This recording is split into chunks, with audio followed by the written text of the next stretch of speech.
Jesus pregou aos espíritos em prisão? A expressão espíritos em prisão, mencionada em 1 Pedro 3,19, tem gerado muitos debates e interpretações. Mas quem são esses espíritos? E por que Jesus lhes pregou após sua ressurreição? Vamos explorar essas questões de forma didática, conectando o tema com outros relatos bíblicos para trazer clareza. Quem são os espíritos em prisão? Os espíritos em prisão referem-se a anjos desobedientes que pecaram nos dias de Noé. Esses anjos, mencionados em Gênesis 6, 1 ao 4, abandonaram sua posição celestial e tomaram forma humana para coabitar com mulheres humanas, gerando uma raça híbrida, conhecida como Nefilins. Noé, um pregador de justiça, 2 Pedro 2,5, advertiu os humanos sobre o iminente julgamento de Deus, e esses anjos desobedientes sabiam disso. No entanto, eles ignoraram as advertências, resultando no dilúvio que destruiu a terra daquela época. Após o dilúvio, esses anjos foram punidos. 2 Pedro 2,4 e Judas 6 descrevem sua condição atual. Eles foram lançados no Tártaro, uma prisão espiritual de profunda escuridão, onde aguardam o julgamento final de Deus.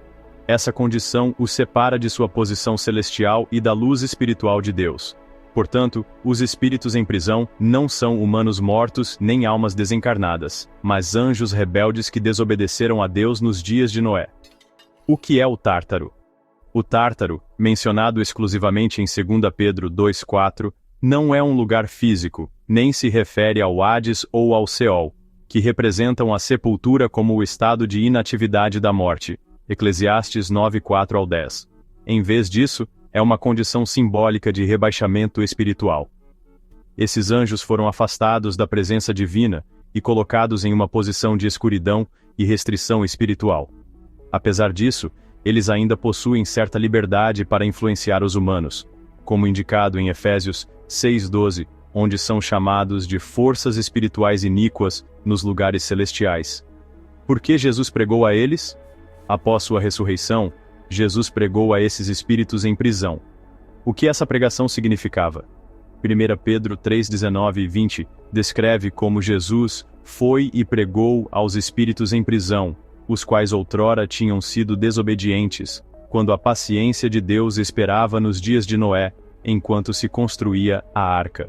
O termo grego usado para pregou, kerisso, indica uma proclamação que pode ser tanto de boas novas quanto de julgamento. Nesse contexto, Jesus não estava anunciando salvação a esses anjos rebeldes, pois não há redenção para eles, e a morte sacrificial de Jesus foi exclusiva para a humanidade.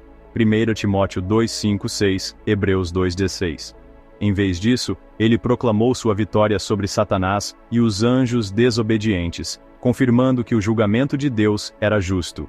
Judas 6 e 2 Pedro 2:4 indicam que esses anjos continuam aguardando seu julgamento final.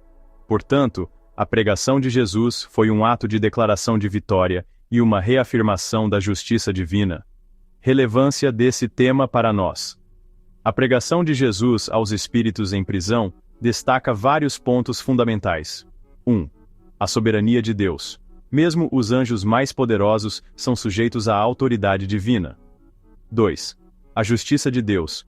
O julgamento sobre os anjos rebeldes foi justo e irrevogável. 3. A vitória de Jesus. Após sua ressurreição, Jesus reafirmou que sua morte e ressurreição garantiram a derrota de Satanás e de seus aliados.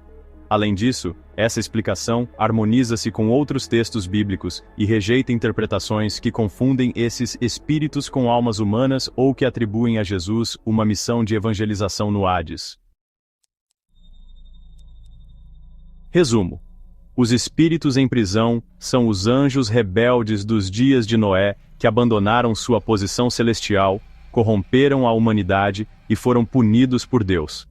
Após sua ressurreição, Jesus proclamou sua vitória a esses espíritos, reafirmando que o julgamento de Deus era justo e definitivo.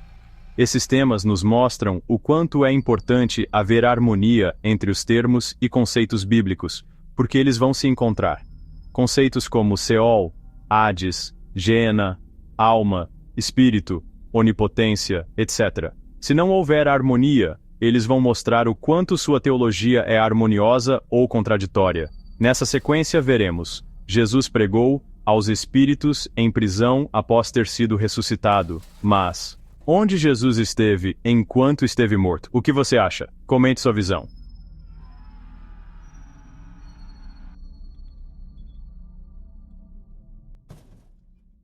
E os apóstatas, e os críticos, e os zombadores, e os invejosos vão à loucura com o nosso canal Acorda e Desperta.